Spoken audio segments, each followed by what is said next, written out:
Well, once again, it's great to be with you here in Quarryville.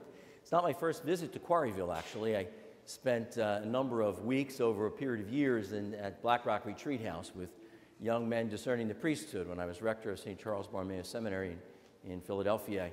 We had our Quo Vadis days there, and so I was out through the rolling hills here back in my running days. I remember running along those roads out there. It's very beautiful. And I hear a lot about your parish, too, because I work every day very closely with Father Mark Speitel, who sends his greetings, by the way. So, again, it's wonderful on this beautiful morning to be with you. You know, the words of St. Paul from his letter to the Corinthians reminds us of the seriousness with which we need to embrace our faith and seek to grow in holiness as disciples of Jesus. Because, as he says, for we must all appear before the judgment seat of Christ, so that each may receive recompense according to what he did in the body. There is a certain sense that, as Paul says too, that we're always longing for or looking towards, or we need to be as disciples, looking to be what is to come. And what we do here matters. It matters. And we're ultimately invited to cooperate with God in bearing fruit in this life. When we stand before the judgment seat, we're judged based on how fruitful our lives have been, how we have cooperated effectively with God in growing as individuals and is bringing God's love and God's life to others. God knows that in that struggle along the way, we don't do so perfectly. We have our stumbles along the way. But, you know, as the saying goes, every saint is a sinner that has converted and tried and cooperated with God's action in his or her life. What do they say? You know, a saint is a sinner with a sinner with a past, right? Every saint has a past. But we struggle on, and the Word of God today really invites us to reflect upon that. And how are we cooperating with God? And where is he asking us to perhaps trust him a little bit more and to surrender a little bit more in some way to allow him to work through us and in us? And in this we do walk by faith, as Paul says, and not by sight. We have to trust in God. We don't always see where he's taking us or leading us, but we hold on tightly to him and see where he will lead us and how perhaps in very surprising ways we'll bear fruit in ways that we could never have planned or expected for ourselves. Jesus, in the parable today, really emphasizes this in two images that he gives us. A good teacher with a clear image. The first is that he talks about a man who goes to scatter seed on the land and sleeps and rises day and night. Meanwhile, the seeds are growing. He doesn't control that. He just has cooperated in sowing the seed. And without him doing anything further, the land begins to yield its fruit. Now, the one who comes through to wield the sickle when the harvest has come, in this image, that's God. That we are the ones who are called to be his instrument in sowing the seed. God comes through to collect the fruit. He's the one who, in that fullness of life, collects the fruit that our cooperation has brought about. Again, that sense of surrendering to God's action, cooperating with him. How is he asking me, each of you, to be that instrument in some way? And then the other image, that simple image of the mustard seed, the smallest of seeds that grows into this huge bush. And Jesus uses that image to say that not only does God want us to be his instruments, but he wants us to be that humble mustard seed, the littlest seed, not to be sort of the one that even at first glance would be the most powerful or the most influential.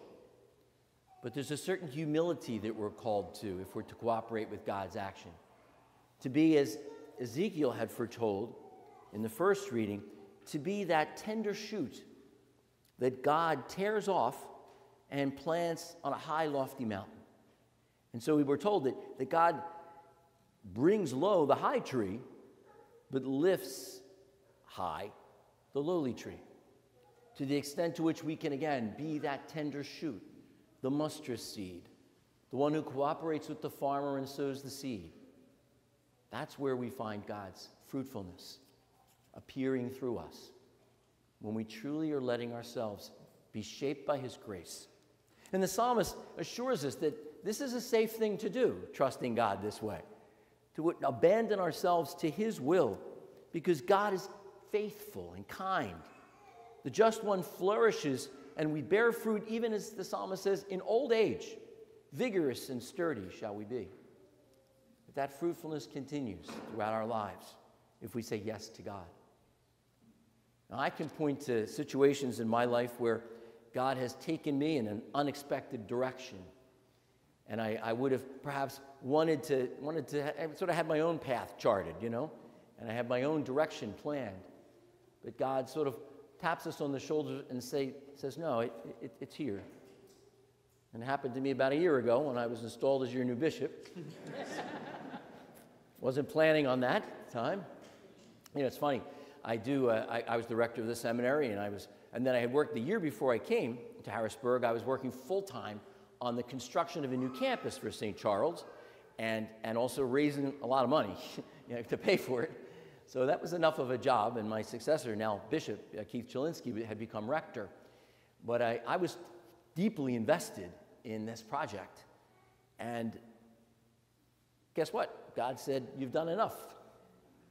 I want you to bear fruit somewhere else. And letting go of that wasn't easy for me to do. And it's a bit of a discipline to even do it now when I want to see what's going on, or want to kind of peek in. But God's action has taken me somewhere else, trusting. And I have already begun to glimpse the great gift that I've been given in so many ways, trusting in God. And that was just the latest of God's surprises in my life along the way. When I was a young priest and sent away to go to school for social work and business administration, to work in Catholic charities, wasn't on my radar. Then I became the vicar for clergy, like Father Spitel is in Philadelphia. Couldn't imagine, why would they want me to do that? I'm in social work and administration, running Catholic charities, and now all of a sudden I'm in priest personnel. And then I became a bishop, and that was a bit of a surprise. And then to become rector of the seminary wasn't on my radar at all. Trusting in God and the surprises along the way. Now, I share that with you to get you to think about how God has surprised you along the way.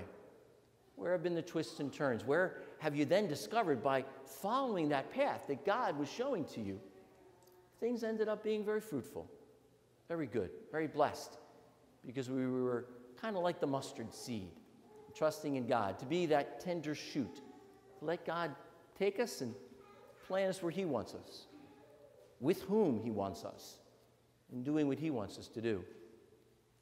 Brothers and sisters, we do have to walk by faith and not by sight in that. Because if we're walking by sight, we probably would have our own plan, and that's what we'd do. God really does want to trust us. His plan is oh so much better. And that happens in big ways, like those big assignments or opportunities that we're given in our vocation, in our commitments in life. And it happens in little ways. It happens every day, really, where we might, in an unexpected way, be invited by God, by saying yes, to bear fruit, in perhaps a chance encounter with another person, or reaching out to someone that we don't usually talk to, or perhaps reaching out to someone that we've been avoiding that we need to talk to.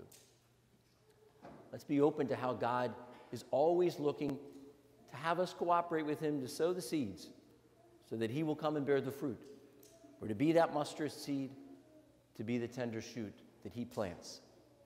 And trusting in him then, we can stand confidently before the judgment seat, knowing that we have said yes to where he's led us. We've allowed him to work through us, to have that humility, to trust God, who is always faithful and always trustworthy. God bless you.